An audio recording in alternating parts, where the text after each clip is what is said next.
Right, hello. It's going to be a bit of a moving feast. We'll have people wandering in and out. But anyway, let's get started. One of the key things that we observe in this industry is that there's obviously a lot of interest for people to participate or invest in this industry. And the institutional space tends to feel a little bit lagging behind, wants to get involved. They don't know how, they don't know what. They want to see things that they're familiar with. And they look at the space and they see there's 275 crypto funds out there. There's a myriad of coins and tokens, and how do you get involved? So what we really wanted to do today is to sort of cover some of the issues and try and bridge that gap so that we can build sort of long-term, sustainable, growing economies within the DLT space.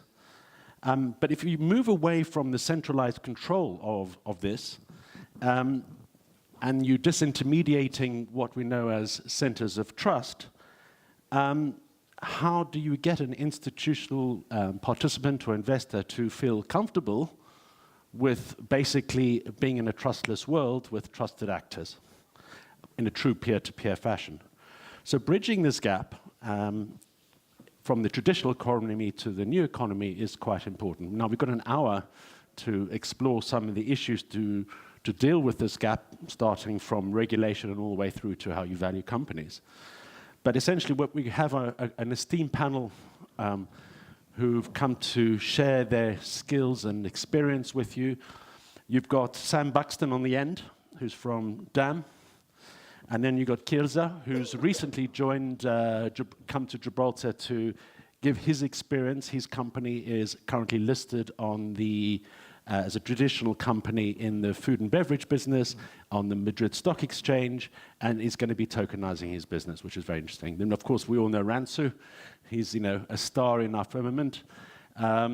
Brought the whole concept of launching ICOs into the world through the token markets. And then we got James Lazary, who, as you all know, is one of the most knowledgeable in the world in terms of building fund structures and innovative structures in order to participate in all types of businesses and business ventures in terms of collective investment schemes for investors. So thank you, James. And then finally, we've got Brian Keane from ICO Rating, who spends a lot of his time making sure that the ICOs and ITOs that are coming to the market are essentially good enough for investors, and has a rating process and rating system which is quite systematic in order to inform potential investors. So in terms of bridging the gap, we've got trusted centralization versus trusted participants in a trustless network. To be really trusted, most of the things that we need to do is KYC and AML, where institutional investors need to understand that there is a shift in trust away from them to the individual. And essentially, who does that AML KYC authentication? Is it done by oneself, or is it done by a third party saying that you're a good guy? So I'll put it to the panel. KYC AML, should it be done by a third party or should it be done by oneself? Brian. Or anybody. Thank you very much. I just want to make one clarification. I don't really do the analysis of the ICOs. We have 50 sort of investment banker background people who do that for us. Oh, right, okay. I'm more out here telling people that we need to do that. Oh, yeah, right, yeah, okay. because obviously we need to create some transparency and some structure. And that leads into my answer to this question, and I'll make it very brief because we have a whole lot of esteemed guests here. Obviously, we won't do the KYC because that would seem a bit odd, but those seeking funding, those wanting to invest in funding, obviously should do the due diligence, the KYC, the AML, because, and if someone does not want to, they choose not to, or they just want to invest, they don't care, that should be a red flag right there. So to me, it's obvious that those seeking and those wanting to invest in, it's up to them. I'm sure there will be third parties who will do this for them eventually, or if they're doing it now. But yeah, so one thing we always say is if they don't want to do it, huge red flag, because we've got to get the scams out of the whole space and just fund the good projects. So I'm going to pass this down. Yeah. We do now KYC on all our deals, and it's done by Onfido. So we use the UK service that is the same that Revolut and Uber uses, and that's for all the investors basically over $150. Is that? And then it goes when you go higher, then we go more in depth on the AML and stuff like that. So and that's from the investor side, like when people invest on ICOs. Okay. So it's now done on. So there's no more ICOs managed by us that would not have a KYC on all the investors. And there's usually 2,000 to 8,000 investors on each deal, so it's quite a process. Absolutely. I mean, James, from your perspective, you think about professional investors. Well, exactly. Coming from the funds world, our perspective is you're an entrepreneur. You are creating your business. You're launching your ICO. Spend time with your ICO doing the business that you know how to do. Leave the KYC to somebody who knows how to do that.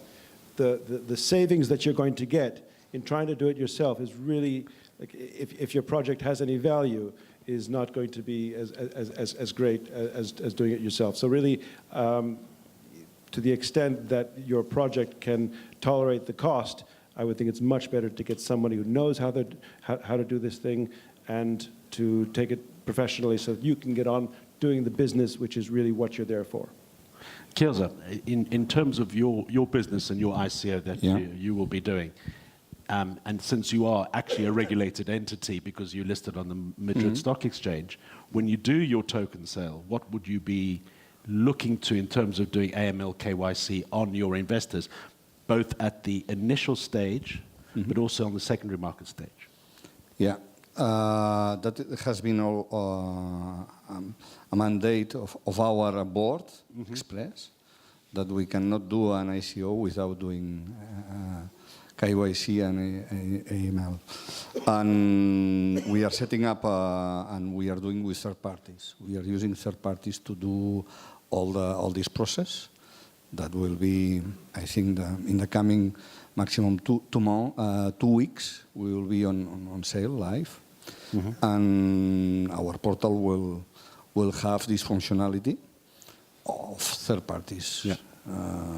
We don't do ourselves, but we say ourselves that we are the first ICO in 2.0.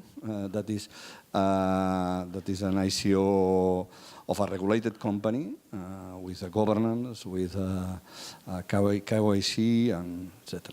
Brick and mortar company. Yeah. 20 years old. Thank you. Sam, when you are evaluating potential investments that you'll make on behalf of as an investor, is the fact that the underlying instrument that you are potentially looking at as a token and the company itself, is it, if it does its own KYC or if it does farms it out to a third party, are those material differences, or the fact that they're just doing it is good? Sure, good question. So I definitely agree with James and Miranza here that for a company to do its own KYC, that's extremely resource intensive. However, if they are going to do that and it's in their business plan white paper and they have the resources to do such a thing, then I'm okay with that. I'm okay with giving my clients exposure to that kind of token. We are seeing majority of ICOs outsourcing that now to the likes of Fido, Trio, and we're also seeing some startups trying to perform these functions in a decentralized manner, for example, Civic, and we'll see more of this in the future. I personally don't want to have my clients exposed to any asset that hasn't been KYC'd thoroughly, and that's also in our business plan, for sure. Okay, thank you for that. Moving on, does anybody have any comments on that at all? No? Or questions? All right. Moving on to regulation. I mean, the beauty of blockchain technology and DLT is that it has the power to self-regulate. And we talked a little bit about this morning with Sean and William. To self-regulate without institutions. Because the more regulatory frameworks are incorporated on-chain, rather than taking them off-chain, the more decentralized dream can be realized in a way that is sustainable, transparent, and inclusive for all. So I've thrown that out there as quite a controversial question. So does this bridge the gap in the cryptocurrency divide for institutional investors to have confidence in this industry if regulation is brought on-chain, or does it remain continuously off-chain? Anybody want to take a leap at that? Sam? Yeah, sure, I can get it started. Let's jump right into it. It's a tough question. Self-regulation. I think it's a great idea, and it certainly might be the future for at least anarchists believe that. So long term, for sure. In the short term, we need off-chain regulation. I'm saying that because the regulators are here also, so I'm trying to get some points. But we certainly need off-chain, third-party regulation for institutions to be comfortable in the short term and to enable them to enter the space. We've seen some projects such as Tezos that offered actually this is quite a good point, because they offered a self-regulating, self-amending protocol, and yet the way they structured their ICO in from an off-chain governance perspective created issues that has postponed the launching of their network, as most of you know in this room. So that's actually quite a good use case right there. Yes. Yeah. Thank you for bringing that one up. Yes, Brian?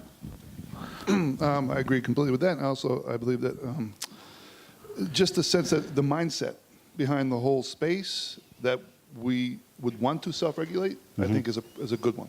Because perhaps in 2017, it was quite an emotional year, sort of the year of the teenager. The whole space was like a stumbling, bumbling adolescent. And the fact that we're getting to a point where we're considering this, and we're sitting around, we're trying to talk with the regulatory bodies, multi-jurisdictional, creating something on or off chain. I think it's really a good step to appease, or to, let's say, mitigate the worry of the institutional investors who are out there, the Wall Street people, the city in London, or wherever they may be, Frankfurt. But yeah, so I think that is definitely a great step in the right direction. James? Thanks. Actually, really good question. Well done. And the reason why I say that is because that's obviously where this all started, particularly with the erosion of the trust in banks, in the banking world, in the financial world, and an increase in trust in technology. Having said that, the model that we seem to be choosing for our ICOs, and the model that we've been working with our experienced investor funds, seems to me a very good balance between full regulation, which traditionally you have to, there's a natural progression of knowledge. The progression of knowledge is that the client will teach the professional what he wants to do. The professional will then have to teach the regulator what his client wants to do, and all of that happens at the time and expense of the client. Simply because the regulator, this is not a criticism of the regulator, they're regulators, they're not entrepreneurs, usually, but luckily that's not always the case. But we don't have, we have the, in the ICO and EIF model, we have the professionals setting up the structure, and they can actually launch on their own time with their own due diligence and with their own processes, and then submit the structure to the regulator, so that what you really need regulation for is a backup plan. Is that if everything really goes wrong, you need someone who's able to step in, who has the tools and the expertise and the knowledge to step in and try to fix it, and at the very least act as a reason for people to do things properly. Regulation is often about letting people know how things should be done. It's not only a question of forcing people to do things a certain way. It's just letting people know what reasonably should be expected of them. So Ransu, you've seen a lot of ICOs in terms of a regulated structure that is coming in place and effectively trying to put that into, put that on chain in terms of self-regulation or whatever. Certain levels of governance has been potentially hard-coded on chain with some potential ICOs. Yeah, could be, of course, yeah. With the let's say, particularly when if they start to be shares or something, then of course, now already when you issue tokens, you only issue tokens once, and then it's basically all that is transparent and the things like what happened with Chiquita, that banana company, that they had millions of extra shares that they accidentally had issued over the years, that there were discrepancy on the shares. So of course, this technology will, like there needs to be regulations. We have already worked past months as a kind of in our head as a regulated company. We have a compliance manager. We have this AML KYC processes, and then onboarding of our clients is the due diligence there is more and more all the time. And then so we see that this okay, there's a regulation, and then there's a self-regulation that we have to do all the time, because it's starting to get kind of a big business. We have now done almost 350 million fundraising for our clients over the past 12 months. And those tokens that we have issued, that is kind of our responsibility to get them technically right. They trade between 3 and 4 billion market cap on a daily basis. So we cannot just because regulator didn't ask for something, we cannot not do it, because it's big stakes there. But we see that, and we're already talking with the partners on when the voting, when the other things comes, even the board meetings, or this is now more of a not from the application tokens, because on that one, you don't disclose the company in that level. But overall, of course, the blockchain's transparency will be super important, both on the ICO stage and then on a secondary market. Indeed. I mean, in terms of a lot of these companies that have come to market, the ability to enhance the governance on-chain, is that going to evolve and develop? Yes. So once again, like when we think about the shares going to blockchain, which is inevitable next step at some point, then all the board meetings, basically like a solid history of a company. So the company is all the time like almost due diligence ready. So not anymore this like, startup now has to work 6 weeks to 2 months to be due diligent. Okay, that will be solved with a technology that I know that our partners are now building. Yeah. Yeah. Sam or Kirza? Yeah. In regulation, for me, is we are a regulated company. Then it's not a problem for us to be regulated. But I think that we must be very careful, because blockchain is in the early stage and is a huge innovative technology that can change the world in a good sense, in a more democracy, a more decentralized world. And if we over-regulate, we can kill this innovation. I like it a lot, the approach of regulators in Gibraltar, what has explained it, because one thing that I have put it on the table is we will not regulate things because we will stop this innovation, and we don't know what will happen. And that is clear. What can happen in 1 year, in 2 years in the blockchain is still unknown. And if we over-regulate, we can kill that. And okay, regulation, yes, but attention with innovation, because it's huge, the innovation that can brings blockchain. And Sam? Yeah, I was just thinking, actually, I agree with you there, Ransu, about how companies, when that's the next step, moving over, like shares moving over onto the blockchain and stuff, and minutes being recording, and all corporate decisions at a high level being recording on the blockchain.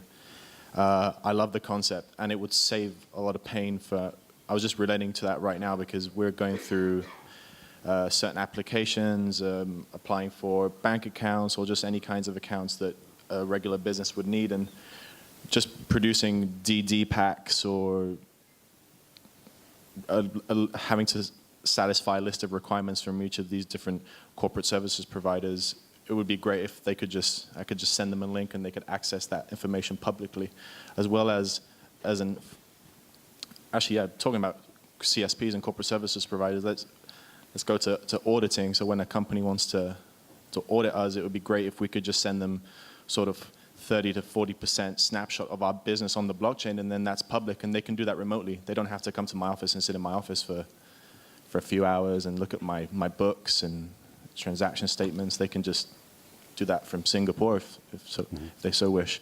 And that's actually a struggle that I'm dealing with right now with the custodianship services we're offering, because we're in talks with several audit firms that are very close to being able to do a full review and audit of our vault, but we have to outsource expertise from Singapore, from the US, and that's like $1,500 an hour to bring that sort of specialty over to Gibraltar. So it's expensive, but they don't have to come to Gibraltar is where I would like to get to, because they can just access all our transactions on the blockchain and do a complete remote audit and regulate in that way. So from your perspective, it's desirable it's efficient, it's cost efficient, time efficient. For sure. It's transparent. And always up to date. And always up to date. Yeah. Yeah, you can't hack it. It's there. Yeah. James?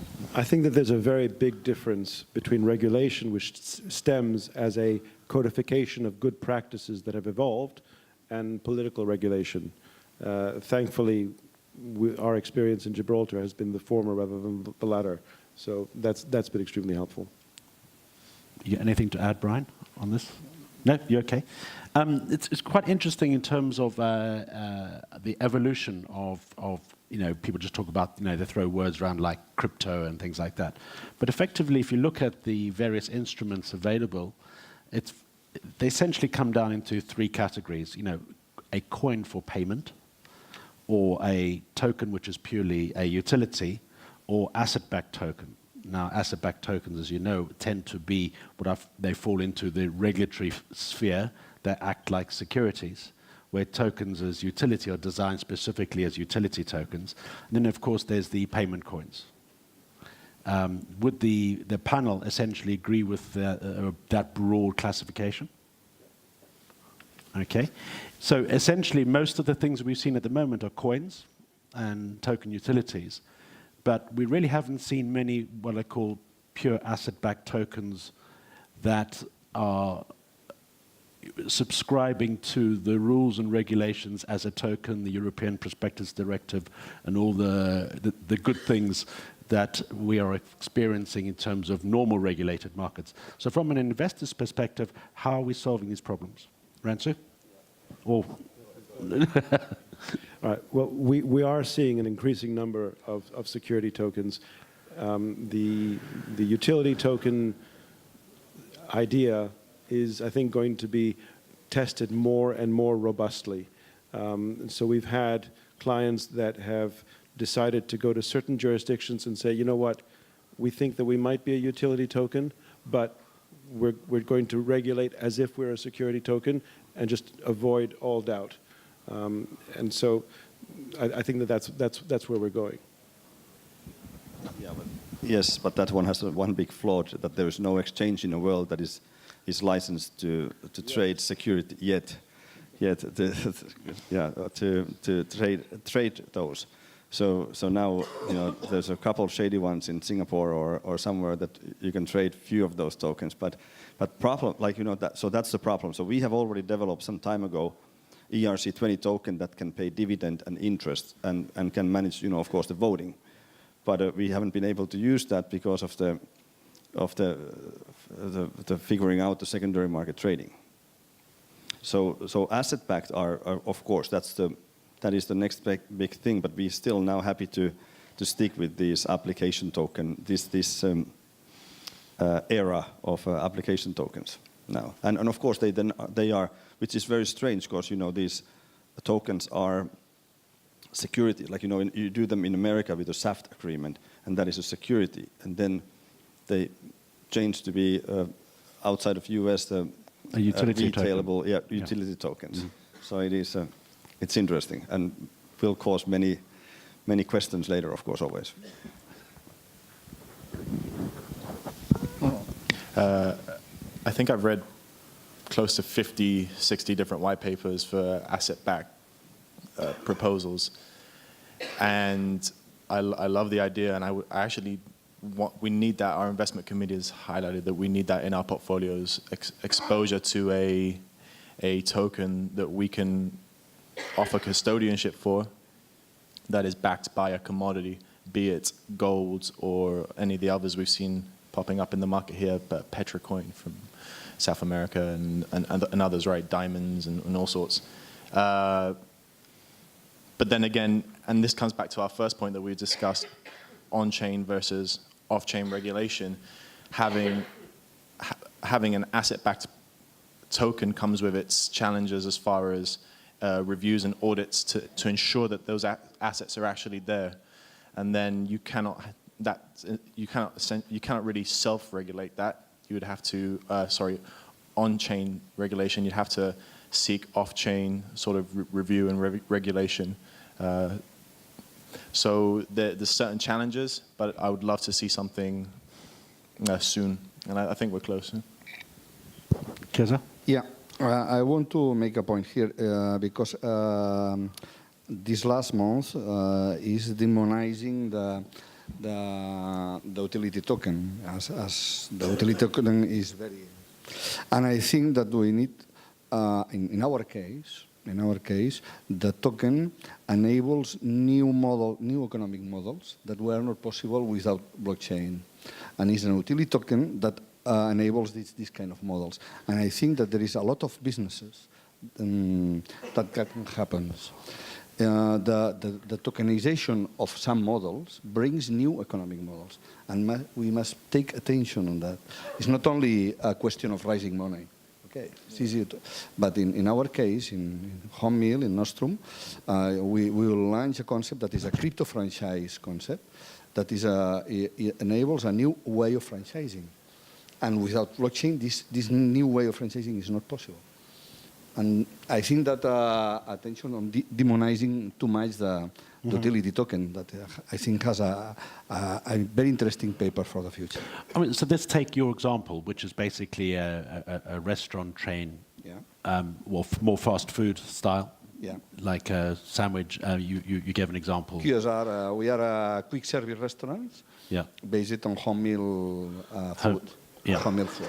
So, for example, if you had essentially the choice of these three types of tokens, a one coin for payment, a utility token for loyalty and reward, and then you actually had an asset-backed token that could be effectively listed on the Madrid Stock Exchange, etc., like that.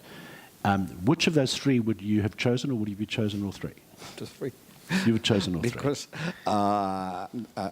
maybe all of you know that the second markets in a stock exchange, as IM in UK or MAP in Spain, or all these markets, or Euronext in France, are with difficulties of liquidity. And I think that the tokens, tokenizing small companies can bring more liquidity to these markets as they are now. I think that asset token is also interesting for us. Now we are launching a utility token, a clear utility token, but that will be used also to pay our food. Then well, the thing is, you're creating a situation which I think is a problem for most of this industry, is that the one token is used both as a payment mechanism and some form of reward for loyalty, etc. And that volatility can create a lot of potential problems, and also the cost, particularly if you're using micropayments. So, please. We have designed a tokenomics that there is a kind of firewall between our inside blockchain, is a private blockchain running our restaurants, and the public blockchain. And the token, when it comes inside, doesn't bring the volatility inside. It's interesting to see how it works. Brian? Yeah, the asset back. I became a crypto nomad about 2 years ago, and I was sort of mentored into the space by Klaus Schwab from World Economic Forum. And something we were talking back then, which you maybe start to see a little bit now, is that the true magic of the blockchain could come, and it could be exploding maybe this year, maybe next year, when cities are rising. Cities are doing what federal governments are not doing. We can see the stagnation all across nations, federal governments, and I think we might see more and more asset-backed token issues from cities, regions of countries that look at Russia's vast regions, where there's just so much potential, things that it can be tied to assets, but they can't develop the infrastructure. And I think we're going to see this. You know, we could look at any part of the United States where The Detroit coin. Detroit coin, absolutely. I mean, I don't know. I mean, politically, I think the blockchain could prevent another situation that we have in the United States right now in the White House. I don't want to step on anybody's toes with that, but that is one of my reasons why I'm in this whole space. And I think that could be truly the revolution of the blockchain. Seeing Pittsburgh, seeing Akron, you know, like you say, Detroit, somewhere, Irkutsk out in Russia, raising these funds and developing their infrastructures and putting people back to work. So basically, for community initiatives, effectively. Absolutely, yeah. I mean, it's essentially what we know, Yeah. decentralize, even though it's a community raise. Completely decentralized, stepping away from IMF, getting Yeah. rid of the conditionality, stepping away from the World Bank conditions, and just putting it back into the hands of creating new value for people, you know, as opposed to trying to cut into that existing value at the top. James? It's not that simple though, because it works great for those good players, but then when the bad players come in, you have to have a way of preventing that, or at least making it really difficult. But I agree, and that's really the beauty of it and the innovation of it, and I think that we're going to be better off as a result of it in most cases. Yeah. In terms of, we touched upon the different types of coins and tokens and asset-backed tokens. Does anybody have a question on that? Yes. Get a microphone. Oh, thanks, Bill.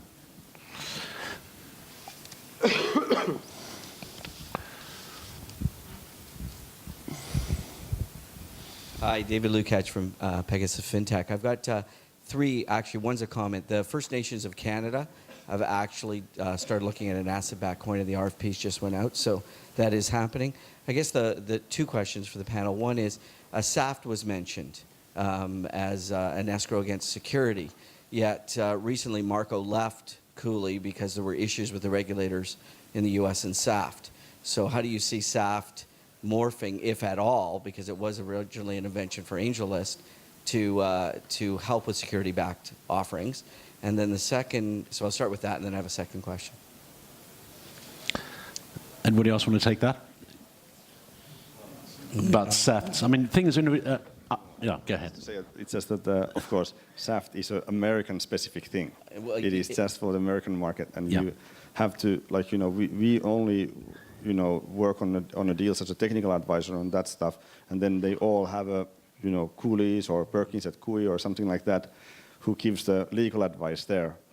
So we really don't take a stand. We just say that, okay, if you have one of these top firms in the US, then we're happy to support it. And it's really US only thing. So Well, we are which seeing, we're seeing it outside the US too, but I agree, yeah. So yeah, exactly. But the outside of US people are just doing it as an extra cautious because of the SEC, as I see it. right, and then my second question is going back to the Howey test or the Pacific Coin test and looking at the attributes of a token. If you use it, if you've got dual attributes, use it for payment, and it is a purchase token, how do you get around some of the rules that exist in the duality issues concerning something like the US, where the regulations don't permit that? Well, if I answer this one quickly, and then you can. So we always say that it has to go one of these exemptions. So, for example, a closed-loop payment system, that it only works on your platform. That is then exemption to securities law. Like Correct? a closed loop.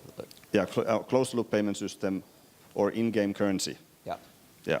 But this other gentleman mentioned both or all three attributes. So how would you account for something like that in markets like North America where that's just not a capability, either in Canada or the U.S., to allow both attributes, both payment, and, like loyalty and payment? But those are both exemptions. So that's no, fine. Not if someone purchased a coin to trade. So if there is Yes, a list, but right? Exactly, but that's exactly, and that's then, let's give, smarter to explain that, but that's of course then, that is the functionality, is tradability a functionality outside of a closed-loop payment system? That's basically what it goes there. Agreed. We've got one over here. Thank you for that.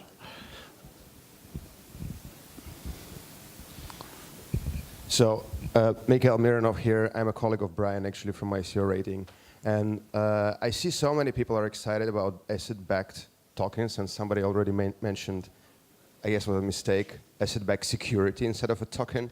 So, in a banking universe, when you have an asset-backed security, it's managed by, the entity sort of subdivided from a bank that manages those assets. So if, say, the mortgage falls out, they're going to top it up with, another bucket. So you kind of trust those guys. And this year you see, companies like the iron ore producers, say, from Norway, willing to issue an asset-backed token backed by the iron ore.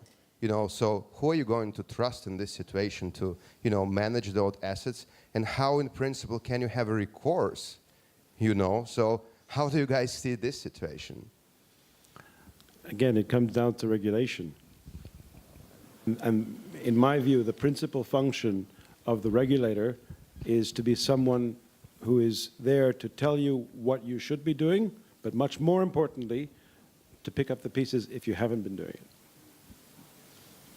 Yeah, so in the US, if you have a token that has 3 different functionalities in the ecosystem, then they sort of have a one-box-fits-all model. If you're working with a more nimble jurisdiction, you can come sit down, have a conversation, and discuss your proposed ecosystem. Then I guess the answer for the gentleman back there is to go to a jurisdiction that's more nimble if you're going to launch such a project. And then I totally agree. Tether's a good discussion, right? It's asset-backed. They promised that it's $1 for every token issued. Promised. And we've seen recently, not too far back, the scrutiny that came along with such a concept. They still haven't had an order or review. And they have custodianship over their own US dollars, I believe, right? It's Tether, yeah. difficult. It's not that transparent. Yeah, exactly. Yeah, this There we go. Tether thing is like, of course, on fire, right? Because this is where, maybe Jamie from JP Morgan can help, because this is, they now seem to be too small of a player, the group behind Tether. Yeah. And then the trust there, that is it backed by the dollars?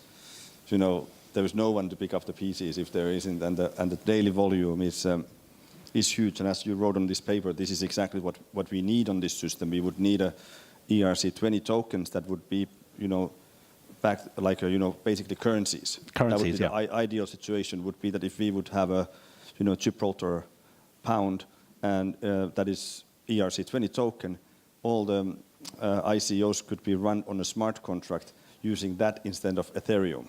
And there would be no volatility on the investment level. Then the volatility would be on a token that is issued. Exactly. Or, the speculative. But now there's a double speculativity, because there's a Ethereum part and then there is the token. Yeah. So essentially, you're talking about having a particular coin that's pegged to the dollar, or a basket of currencies to represent the global economic value. That will come. That's absolutely needed. That's absolutely must, needed. yeah. Yes. Yeah. And then you have your utility token, which captures the essence of the business. Does anybody have any yes? An asset-backed token. An example is given a city issues. What's the difference between that and a city issuing bonds? Is it just the way you trade it? Yeah. I can't difficult to understand. I don't think there's a difference. It's exactly. Except that there's no interest. It doesn't pay interest. A bond would pay interest. Yeah. Principally, well, yes. When you think about an asset back, this is second. Would there not be a form that those assets can be mortgaged so that would provide a measure of security? For example, the city wants to issue asset-backed tokens, and it mortgages certain assets that it owns in favor of those tokens. So it cannot dispose of them while those tokens are out in the market. It's just for your comments. But you're talking a mismatch between the value of the asset and the liability attached to the underlying. And that's a dangerous thing to do.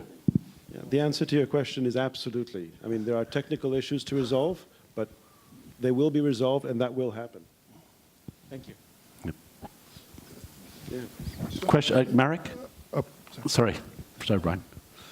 Touching on the tether issue that you, so regarding the tether issue and the audit problems, and generally asset-backed tokens, what if we remove completely the necessity of tethering an asset to the token to translate a real-world value? So. What do you think about the stable coins? So MakerDAO, Basecoin, do you think these can effectively act as a replacement of Tether, or complete replacement of asset-backed tokens on blockchain? Thank you for getting that. That's a brilliant one. Which tokens? Brian? MakerDAO, for example, or upcoming Basecoin, on stable coins in general. To this question here, for instance, New York issues a coin and they mortgage the Empire State Building. Yeah. It could be tethered to this basket of coins. I mean, is that, yeah? Yeah, it's taken one step So further, instead of but yes. taking, instead of getting a floor or a bathroom in the Empire State Building, you're getting this, value of these tethered coins. But I also wanted to ask a question. In that basket of coins, could we, I mean, I look at the Bitcoin as being almost like a fiat currency of the whole crypto space. Could that also be in that basket, in the basket of coins? It could. I mean, if you look at the US dollar, with total reserves and SDRs, and you look at the other major currencies, of which the US is 63%, the euro represents around 20%, and then you've got the other significant pound, yen, and Swiss franc that make up the rest. Adding gold to that, or adding Bitcoin to that may have a role, but it's how you design the basket. What does the basket represent? It is a way in which you match the value of the global economy. Because although Bitcoin may have an intrinsic value, it doesn't purport to have one. Yes, exactly. So all these things technically need to be discussed. I mean, I saw something the other day which somebody was actually saying, oh, what we're doing is we're creating a stable coin backed by assets, and we'll manage the portfolio of assets. And the assets are, I would say, diverse, debt and equity type instruments. Sounds like and a at the end of crypto the counterparty risk of managing, etc. I mean, that's a nightmare. I'm sorry, from my perspective. No, I was saying it sounds like a crypto fund. It sounds like a crypto fund, exactly. That's what. So, how much time do we have, Pete?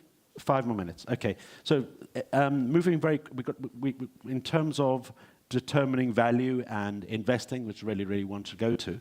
In the last 5 minutes, what structures are available today in crypto funds, James, that are transitioning between old world into new world to give comfort to regulators, give comfort and protection to investors and participants? What structures are available today? And we'll go, start with James and then go round.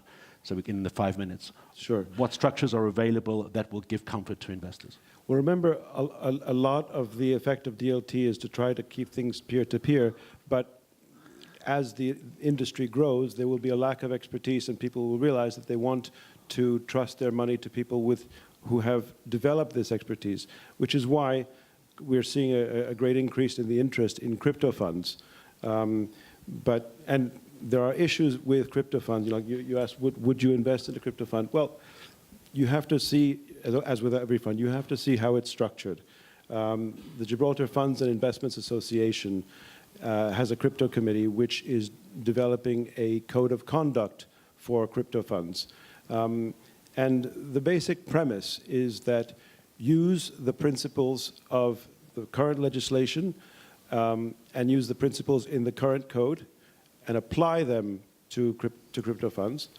But then there are also issues that will be that are completely new and exclusive to crypto funds, and so you're going to have to figure out how to deal with those. I mean, custody. Goodness, how do you deal with custody? Remember, one of the principles of dealing with regulated money is that you never want one person to be able to move the money on his own or her own. So you're going to have to try to look to solutions to deal with the crypto that will answer those regulatory needs.